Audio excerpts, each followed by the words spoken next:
Welcome to The Explainer. Today, we're diving into a huge legal shift in Romania. And look, if you're an investor or you run a business there, this is something you absolutely have to get your head around. Why? Because the line between your company's money and your money just got very, very blurry. So if you're one of those people, an investor, an SME owner, you're going to want to lean in for this, seriously, because the entire playbook for how tax debt is handled, it's been completely rewritten. The culprit is a new piece of legislation, Law 239/2025.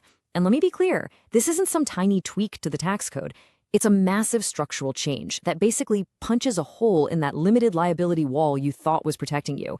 It directly connects your personal wealth to what your company owes in taxes. All right, let's get right into the thick of it. We're going to start with the single biggest, most important change you need to wrap your head around, this new idea of a mandatory personal guarantee.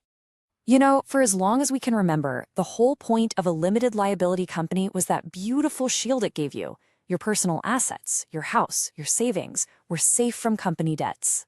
Well, that shield now has a huge crack in it, especially when we're talking about rescheduling tax debt. And the tool they're using to do this is something called a Fideiusiune. That's the Romanian term for a personal guarantee. Think of it like this. It's a contract where you, the person, basically co-sign for your company's tax debt. If the company can't pay, well, the government's coming to you next.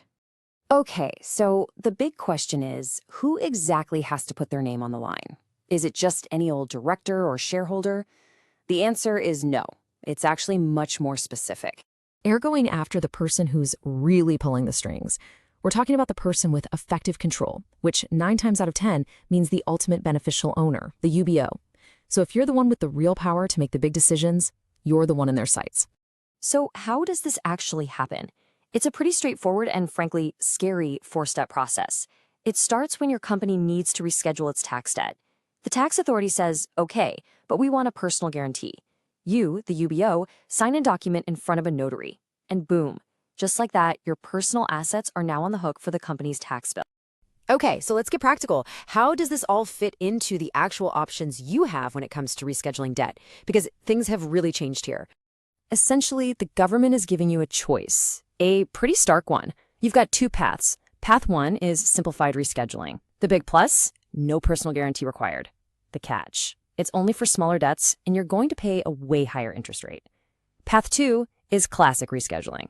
And this brings us to the magic number you have to remember, 400,000 lei. That's about 80,000 euros.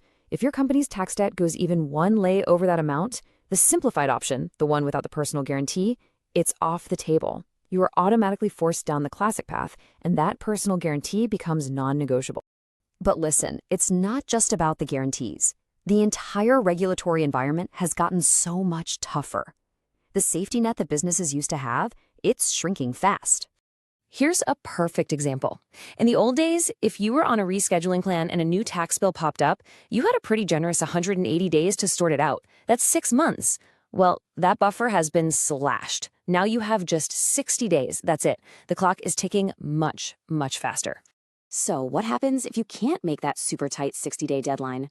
As you can probably guess, the consequences are, well, they're not good. It's like a chain reaction, and it happens fast. First, they pull the plug on your rescheduling deal. It's just gone. Then, the entire outstanding debt becomes due, like right now. And the final domino? If you sign that personal guarantee, they activate it. That means they can start going after your personal stuff to collect the debt. And on top of all that, the law is littered with new administrative tripwires. I mean, get this. Something as basic as not keeping an active Romanian bank account can get your company flagged as fiscally inactive. And that's the first step on a very short road towards insolvency or even having the company shut down completely. Finally, we need to talk about technology, because there's a new digital eye watching everything, and it's completely changing how all of this is enforced. There's really no place to hide anymore. See, the Romanian tax authority is now plugged into your business in real time. They're using data from their digital systems, things like SAFT, which is for your accounting data, and e-Factura for electronic invoicing, to create a live risk profile on your company. It's like they have a constant financial health monitor hooked up to your business. Okay, that was a lot, I know, so let's boil it all down. What does this mean for you, and what steps should you be taking like yesterday? Here's your readiness plan. The name of the game now is being proactive, not reactive. First, you have to get a crystal clear picture of your personal liability as the UBO. Second, keep a hawk's eye on your tax debt level. Is it creeping up towards that 400,000 lei tripwire? Third, you need rock-solid internal systems to handle that 60-day payment window. And finally, make sure your digital reporting is flawless and you've got all the basics covered, like that Romanian bank account. No excuses. And look, this quote really sums it up perfectly. This isn't just procedural stuff. It is a fundamental change in philosophy from the Romanian government.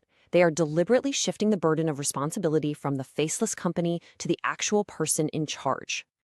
And that's our breakdown of this game-changing new law. So we'll leave you with this one final question to really think about. You set up your business with limited liability, but after this law, do you still have it?